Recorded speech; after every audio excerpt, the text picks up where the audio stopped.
ಪ್ರಿಯ ವೀಕ್ಷಕರೇ ನಮಸ್ಕಾರ. ನಾನು ನಿಮ್ಮ ಉಮೇಶ್. ಕಣಿವೆ ರಾಜ್ಯ ಜಮ್ಮು ಕಾಶ್ಮೀರದಲ್ಲಿ ಸದ್ದಿಲ್ಲದೆ ಒಂದು ಆಪರೇಷನ್ ನಡೆದು ಹೋಗ್ತಾ ಇದೆ. 4-6 ದಶಕಗಳ ಕಾಲ ಕಣಿವೆಯನ್ನ ತಮ್ಮ ಕಪಿಮುಷ್ಟಿಯಲ್ಲಿ ಹಿಡಿದಿಟ್ಕೊಂಡಿದ್ದಂತಹ ದೇಶದ್ರೋಹಿಗಳ ಬೆನ್ನು ಮೂಳೆಯನ್ನ ಮುರಿದಿದೆ ಕೇಂದ್ರ ಸರ್ಕಾರ. ಅವರ ಬುಡಕ್ಕೆ ಇವತ್ತು ಬೆಂಕಿ ಹಾಕಿದೆ. ಪಾಕಿಸ್ತಾನ್ ಆಕ್ರಮಿತ ಕಾಶ್ಮೀರದಲ್ಲಿ ಕೂತ್ಕೊಂಡು ಕಾಶ್ಮೀರದ ಜನರನ್ನ ಬುಗುರಿ ಆಡದಂಗೆ ಆಡಿಸ್ತಾ ಇದ್ದಂಥವ್ರಿಗೆ ಮರ್ಮಾಘಾತ ಕೊಟ್ಟಿದೆ. ಭಯೋತ್ಪಾದನೆಯ ಇಡೀ ಬೇರನ್ನೇ ಕಿತ್ತೆಸೆಯೋದಕ್ಕೆ ಹೊರಟಿದೆ ನಮ್ಮ ಕೇಂದ್ರ ಸರ್ಕಾರ. ಹಾಗಾದ್ರೆ ಸರ್ಕಾರ ಕಾಶ್ಮೀರದಲ್ಲಿ ಏನು ಮಾಡ್ತಾ ಇದೆ? ವಿಷಯ ತುಂಬಾ ಇಂಟ್ರೆಸ್ಟಿಂಗ್ ಆಗಿದೆ, ಕೇಳಿ. ಮೊದಲಿಗೆ ನಾನು ಒಂದು ಸಣ್ಣ ಬ್ಯಾಕ್ ಗ್ರೌಂಡ್ ಅನ್ನ ಕೊಟ್ಟುಬಿಡ್ತೀನಿ ನಿಮ್ಗೆ, ಅನಂತರ ವಿಷಯಕ್ಕೆ ಬರ್ತೀನಿ. ಹಿಂದೆಲ್ಲ ಕೇಂದ್ರ ಸರ್ಕಾರ ಅತಿ ಹೆಚ್ಚು ಹಣವನ್ನ ಕೊಡ್ತಾ ಇದ್ದಂತ ರಾಜ್ಯ ಅಂತಂದ್ರೆ ಅದು Kashmir. Highest number of financial packages ಕೊಡ್ತಾ ಇದ್ದದ್ದು ಜಮ್ಮು ಕಾಶ್ಮೀರಕ್ಕೆ. ಇಡೀ ದೇಶದಲ್ಲಿ ಯಾವ ಅಕೌಂಟಬಿಲಿಟಿನೂ ಇಲ್ಲದೆ ಹಣದ ಹೊಳೆ ಹರಿತಾ ಇದ್ದದ್ದು ಜಮ್ಮು ಕಾಶ್ಮೀರದಲ್ಲಿ. CAG ಅಂದ್ರೆ controller and auditor general of India Jammu ಕಾಶ್ಮೀರಕ್ಕೆ ಹೋಗೋದಕ್ಕೆ ಅವಕಾಶ ಇರಲಿಲ್ಲ. IPC Indian penal code Jammu ಕಾಶ್ಮೀರಕ್ಕೆ ಅಪ್ಲೈ ಆಗ್ತಾ ಇರಲಿಲ್ಲ. ಸುಪ್ರೀಂ ಕೋರ್ಟ್ಗೆ ಜಮ್ಮು ಕಾಶ್ಮೀರದ ಆಕ್ಸೆಸ್ಸೇ ಇರಲಿಲ್ಲ. ಜಮ್ಮು ಕಾಶ್ಮೀರದ ಜನ ಇಡೀ ದೇಶದಲ್ಲಿ ಎಲ್ಲಿ ಬೇಕಾದ್ರೂ ಆಸ್ತಿ ಮಾಡಬಹುದಾಗಿತ್ತು. ಆದ್ರೆ ಭಾರತದ ರಾಷ್ಟ್ರಪತಿಗಳು ಸೇರಿದ ಹಾಗೆ ಯಾವ ಭಾರತೀಯನೂ JNK ನಲ್ಲಿ ಆಸ್ತಿ ಮಾಡೋ ಹಾಗಿರ್ಲಿಲ್ಲ. ನಿಮಗೆ ಗೊತ್ತಿರ್ಲಿ, ಇವತ್ತು ಚೆನ್ನೈನ ಬಿಗ್ಗೆಸ್ಟ್ ಕಾರ್ ಡೀಲಿಂಗ್ ಕಂಪನಿಯ ಓನರ್ ಯಾರು ಗೊತ್ತಾ? ಮೆಹಬೂಬಾ ಮುಫ್ತಿ ಇದ್ದಾರಲ್ಲ, ಕಾಶ್ಮೀರದ ಮಾಜಿ ಮುಖ್ಯಮಂತ್ರಿ, ಅವರ ತಂಗಿ ರುಬಿಯಾ ಸೈಯದ್. 1989ರಲ್ಲಿ JKLF ಉಗ್ರರಿಂದ ಕಿಡ್ನಾಪ್ ಆಗಿದ್ರಲ್ಲ, ಆಗಿನ ಹೋಮ್ ಮಿನಿಸ್ಟರ್ ಮುಫ್ತಿ ಮೊಹಮ್ಮದ್ ಸೈಯದ್ ಅವರ ಮಗಳು ಅದೇ ರುಬಿಯಾ. ಒಟ್ಟಾರೆ 7 ದಶಕಗಳ ಕಾಲ ಕೇಂದ್ರ ಸರ್ಕಾರ ನಿರಂತರವಾಗಿ ಜಮ್ಮು ಕಾಶ್ಮೀರಕ್ಕೆ ಲೆಕ್ಕವಿಲ್ಲದಷ್ಟು ಹಣ ಸುರಿದಿತ್ತು. ಅದೆಲ್ಲ ಯಾರ ದುಡ್ಡು? ನಾವು ನೀವು ಕಷ್ಟಪಟ್ಟು ಕೆಲಸ ಮಾಡಿ ಟ್ಯಾಕ್ಸ್ ಕಟ್ಟಿರ್ತೀವಲ್ಲ, ಆ ಹಣವನ್ನ ಸರ್ಕಾರಗಳು JNKಗೆ ಪಂಪ್ ಮಾಡ್ತಾ ಇದ್ವು.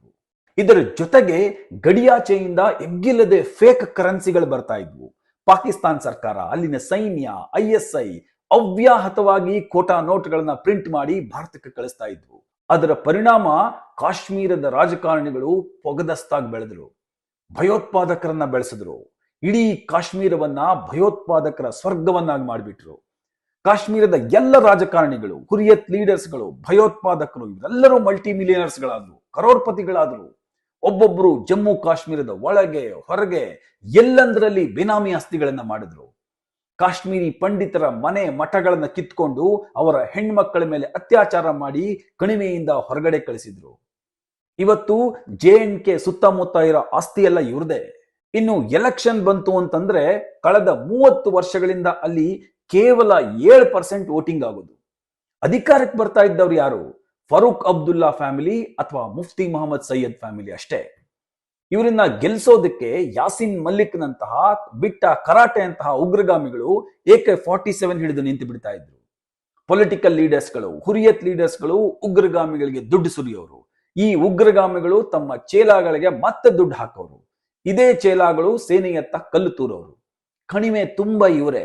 ಈ ಮಧ್ಯೆ ಸೈಯದ್ ಶಾ ಗಿಲಾನಿ ಅಂತ ಒಬ್ಬ ಇದ್ದ, ಹುರಿಯತ್ ಕಾನ್ಫರೆನ್ಸ್ ಲೀಡರ್. ಇತ್ತೀಚೆಗೆ ಸತ್ ಹೋದ. ಆತ ಸತ್ತಾಗ ಆತನ ಹೆಣದ ಮೇಲೆ ಪಾಕಿಸ್ತಾನದ ಬಾವುಟವನ್ನ ಹೊದಿಸಲಾಗಿತ್ತು.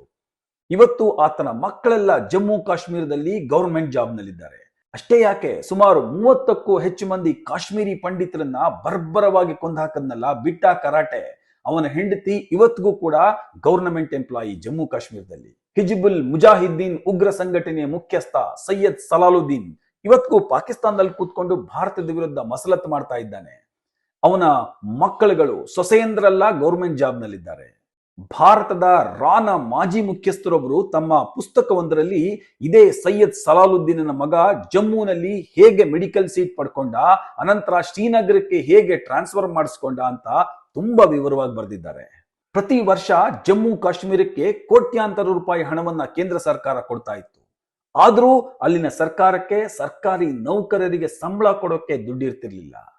ಅಲ್ಲಿನ ಜನಗಳು ಇನ್ಕಮ್ ಟ್ಯಾಕ್ಸ್ ಕಟ್ಟೋ ಹಾಗಿಲ್ಲ, ಸೇಲ್ಸ್ ಟ್ಯಾಕ್ಸ್ ಕಟ್ಟೋ ಹಾಗಿಲ್ಲ, ವಾಟರ್ ಫ್ರೀ, ಎಲೆಕ್ಟ್ರಿಸಿಟಿ ಫ್ರೀ. ಇದುವರೆಗೂ ಅಲ್ಲಿನ ಮನೆಗಳಿಗೆ ಎಲೆಕ್ಟ್ರಿಸಿಟಿ ಮೀಟರ್ಗಳೇ ಇರಲಿಲ್ಲ. ತೀರಾ ಇತ್ತೀಚೆಗೆ ಅಲ್ಲಿ ಸರ್ಕಾರ ಸ್ಮಾರ್ಟ್ ಮೀಟರ್ಸ್ ಗಳನ್ನ ಹಾಕ್ತು. ಈಗ ಅಲ್ಲಿ ಎಲೆಕ್ಟ್ರಿಸಿಟಿ ಬಳಸಿ ಆಮೇಲೆ ದುಡ್ಡು ಕಟ್ಟೋ ಹಾಗಿಲ್ಲ, ಮೊದಲು ದುಡ್ಡು ಕಟ್ಟಿದ್ರೆ ನಮ್ಮ ಸ್ಮಾರ್ಟ್ ಮೀಟರ್ಸ್ ಗಳು ಚಾಲು ಆಗೋದು. ಅದಿರ್ಲಿ. ಇನ್ನು ಜಮ್ಮು ಕಾಶ್ಮೀರಕ್ಕೆ ಕೇಂದ್ರ ಸರ್ಕಾರವನ್ನ ಬಿಟ್ರೆ ಅತಿ ಹೆಚ್ಚು ಹಣ ಬರೋದು ಎಲ್ಲಿಂದ ಗೊತ್ತಾ? ಅದು ಜಮ್ಮುವಿನ ಮಾತಾ ವೈಷ್ಣವ ದೇವಿ ಮಂದಿರದಿಂದ. ಇದೇ ಫರೂಕ್ ಅಬ್ದುಲ್ಲಾ ಅನೇಕ ವರ್ಷಗಳ ಕಾಲ ವೈಷ್ಣವ ದೇವಿ ಮಂದಿರದ ಟ್ರಸ್ಟಿ ಆಗಿದ್ರು. ಆಗೊಂದಷ್ಟು ದಿನ ತಿಲಕ ಇಟ್ಕೊಂಡು ನಮ್ಮ ಪೂರ್ವಜರು ಹಿಂದೂಗಳು ಅಂತ ಓಡಾಡ್ತಾ ಇದ್ರು ಫರೂಕ್ ಅಬ್ದುಲ್ಲಾ. ಆದ್ರೆ ಅದೇ ಅಬ್ದುಲ್ಲಾ ಏನು ಮಾಡಿದ್ರು ಅನ್ನೋದನ್ನ ಕಾಶ್ಮೀರಿ ಪಂಡಿತರು ಮರ್ತ್ಬಿಟ್ಟಿದ್ದಾರೇನು? ಅದನ್ನ ಅವ್ರು ಯಾವತ್ತಿಗೂ ಮರೆಯೋದಿಲ್ಲ. ಇದೇ doctor Farooq Abdullah JNK develop ಮಾಡ್ತೀನಿ ಅಂತ ಹೇಳಿ ಮಾತಾ ವೈಷ್ಣವ ದೇವಿ ಮಂದಿರದ ಹಣವನ್ನ ಬಳಸಿದ್ರು. ಅದರ ಲೆಕ್ಕವನ್ನ ಈಗಿನ ಲೆಫ್ಟಿನೆಂಟ್ ಗವರ್ನರ್ ಮನೋಜ್ ಸಿನ್ಹಾ ಅವರು ಕೇಳ್ತಾ ಇದ್ದಾರೆ. ಇನ್ನು ಅವ್ರ ಮಗ ಒಮರ್ ಅಬ್ದುಲ್ಲಾ, ಅಟಲ್ ಬಿಹಾರಿ ವಾಜಪೇಯಿ ಅವರು ಆತನನ್ನ ಯಂಗೆಸ್ಟ್ ಎಕ್ಸ್ಟರ್ನಲ್ ಅಫೇರ್ಸ್ ಮಿನಿಸ್ಟರ್ ಆಗಿ ಮಾಡಿದ್ರು. ಆದ್ರೆ ಆತ ಮಾಡಿದ್ದೇನು?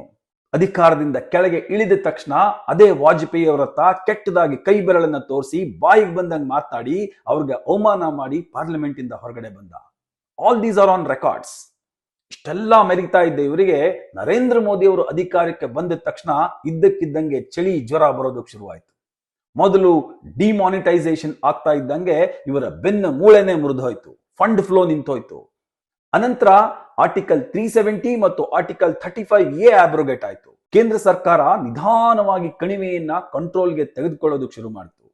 CBI, NIA, EDಗಳು ಕಾಶ್ಮೀರದ ರಾಜಕಾರಣಿಗಳು, ಹುರಿಯತ್ ಲೀಡರ್ಸ್ಗಳ ಮನೆಗಳ ಮೇಲೆ ರೈಡ್ ಮಾಡೋದಕ್ಕೆ ಶುರು ಮಾಡಿದ್ರು. ಎಲ್ಲ ಹುರಿಯತ್ ಲೀಡರ್ಸ್ಗಳು ಜೈಲಿಗೆ ಹೋದ್ರು.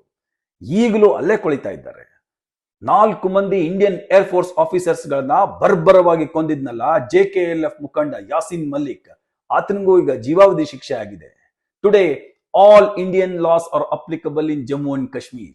ಅಲ್ಲಿನ ಲೀಡರ್ಸ್ ಗಳನ್ನ ಯಾವ್ಯಾವ ಲಾ ನಲ್ಲಿ ಹಾಕಿ ಫಿಟ್ ಮಾಡಿ ಜೈಲಿಗೆ ಕಳಿಸಬಹುದೋ ಅದೆಲ್ಲವನ್ನು ಹಾಕಲಾಗಿದೆ. ಈಗ ಜಮ್ಮು ಕಾಶ್ಮೀರಕ್ಕೆ ಅನ್ಅಕೌಂಟಬಲ್ ಮನಿ ಬರ್ತಾ ಇಲ್ಲ. ₹1 ಖರ್ಚು ಮಾಡಬೇಕಾದ್ರೂ ಅದು ಲೆಫ್ಟಿನೆಂಟ್ ಗವರ್ನರ್ ಮೂಲಕವೇ ಹೋಗ್ಬೇಕು. ಫೇಕ್ ಕರೆನ್ಸಿ ಸ್ಟಾಪ್ ಆಗ್ಬಿಟ್ಟಿದೆ. ಎಲ್ಲ ಗಡಿಗಳು ಬಂದ್ ಆಗ್ಬಿಟ್ಟಿವೆ. ಉಗ್ರರ ಹೆಣಗಳು ಮೇಲಿಂದ ಮೇಲೆ ಬೀಳ್ತಾ ಇದ್ದಾವೆ. ಇದೆಲ್ಲದರ ನಡುವೆ ಕೇಂದ್ರ ಸರ್ಕಾರ ತೀರಾ ಇತ್ತೀಚೆಗೆ ಕಾಶ್ಮೀರದ ಉಗ್ರರಿಗೆ ಮತ್ತು ಉಗ್ರರನ್ನ ಸಾಕ್ತಾ ಇರುವಂತಹ ಕುಳಗಳಿಗೆ ಒಂದು ಮರ್ಮಾಘಾತವನ್ನ ಕೊಟ್ಟಿದೆ. ಆ ಹೊಡೆತಕ್ಕೆ ಇವರೆಲ್ಲ ಪತ್ರಗುಟ್ಟು ಹೋಗಿದ್ದಾರೆ. ಯಾಕೆ ಗೊತ್ತಾ? ಕೇಂದ್ರ ಸರ್ಕಾರ ತಿಂಗಳಗಟ್ಲೆ ತುಂಬಾ ಬ್ಯಾಕ್ ಗ್ರೌಂಡ್ ವರ್ಕ್ ಮಾಡಿ ಜಮ್ಮು ಕಾಶ್ಮೀರದಲ್ಲಿರುವಂತಹ 3000 ಅಸೆಟ್ಗಳನ್ನ ಐಡೆಂಟಿಫೈ ಮಾಡಿದೆ. 3000 ಅಸೆಟ್ಗಳು. ಅದು ಮನೆಗಳಿರ್ಬೋದು, ಅಂಗಡಿ ಮುಂಗಟ್ಟುಗಳಿರ್ಬೋದು, ಐಷಾರಾಮಿ ಕಟ್ಟಡಗಳಿರ್ಬೋದು, ಬಂಗಲೆಗಳಿರ್ಬೋದು, ಜಮೀನು ಅಥವಾ ಖಾಲಿ ನಿವೇಶನಗಳಿರ್ಬೋದು. ಇದೆಲ್ಲವನ್ನು ಕೇಂದ್ರ ಸರ್ಕಾರ ತನ್ನ ಸುಪರ್ದಿಗೆ ತೆಗೆದುಕೊಳ್ತಾ ಇದೆ, ಜಪ್ತಿ ಮಾಡ್ತಾ ಇದೆ. ಇದೆಲ್ಲವೂ ಅಕ್ರಮ ಆಸ್ತಿಗಳು ಮತ್ತು ಬೇನಾಮಿ ಆಸ್ತಿಗಳು. ಅಷ್ಟಕ್ಕೂ ಈ ಆಸ್ತಿ ಯಾರ್ದು ಗೊತ್ತಾ? ಇವೆಲ್ಲವೂ ಉಗ್ರಗಾಮಿಗಳದ್ದು ಮತ್ತು ಉಗ್ರಗಾಮಿಗಳಿಗೆ ಆಶ್ರಯ ಕೊಡ್ತಾ ಇದ್ರಲ್ಲ ಅವರದ್ದು. ಕಾಶ್ಮೀರದಲ್ಲಿ ಆಸ್ತಿ ಮಾಡಿ ಪಾಕ್ ಆಕ್ಯುಪೈಡ್ ಕಾಶ್ಮೀರಲ್ಲಿ ಕೂತ್ಕೊಂಡು ಆಟ ಆಡ್ತಾ ಇರೋ ಈ ಎಲ್ಲ ಉಗ್ರರ ಆಸ್ತಿಗಳು ಈಗ ಸರ್ಕಾರಕ್ಕೆ ಸೇರ್ತಾ ಇದೆ. ಕೇಂದ್ರ ಸರ್ಕಾರ ಸತ್ತಿರೋ ಉಗ್ರಗಾಮಿಗಳ ಆಸ್ತಿಗಳನ್ನು ಬಿಟ್ಟಿಲ್ಲ. ಬಿಟ್ಟ ಕರಾಟೆ ಯಾಸಿನ್ ಮಲ್ಲಿಕ್ ಜೈಲಿನಲ್ಲಿ ಇದ್ದೀವಿ ಅಂದ್ರೂ ಅವ್ರ ಆಸ್ತಿ ಮುಟ್ಟುಗೋಲಾಗ್ತಾ ಇದೆ. ಬುರ್ಹಾನ್ ವಾನಿ ಸತ್ 8 ವರ್ಷ ಆಗಿದೆ ಅಂದ್ರೂ ಆತನ ಆಸ್ತಿ ಮುಟ್ಟುಗೋಲಾಗ್ತಾ ಇದೆ. ನೀವು ಮಾಜಿ ಮುಖ್ಯಮಂತ್ರಿ ಅಂದ್ರೂ ನಿಮ್ಮ ಬೇನಾಮಿ ಆಸ್ತಿಗಳ ಕಥೆನೂ ಮುಗ್ದಂಗೆ. ಹೀಗೆ ಅಕ್ರಮ ಆಸ್ತಿ ಮಾಡಿರುವಂತ 4000 ಜನ ಇವತ್ತು ಪಾಕಿಸ್ತಾನದಲ್ಲಿ POKನಲ್ಲಿ ಇದ್ದಾರೆ ಅಂತ ಹೇಳಲಾಗ್ತಾ ಇದೆ.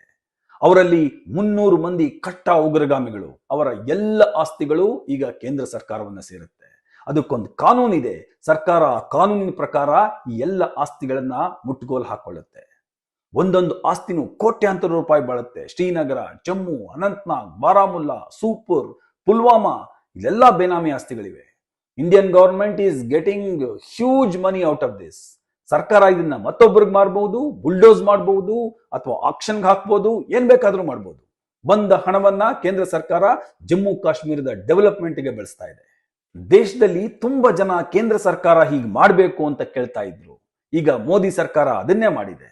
ಒಟ್ಟಾರೆ ಕಾಶ್ಮೀರದಲ್ಲಿ ಭಯೋತ್ಪಾದನೆಯ ರೆಂಬೆ ಕೊಂಬೆಗಳನ್ನ ಈವರೆಗೆ ಕತ್ತರಿಸ್ಕೊಂಡು ಬರ್ತಾ ಇದ್ದಂತ ಸರ್ಕಾರ ಈಗ ಅದರ ಬೇರುಗಳನ್ನ ಕಡಿಯೋದಕ್ಕೆ ಮುಂದಾಗಿದೆ.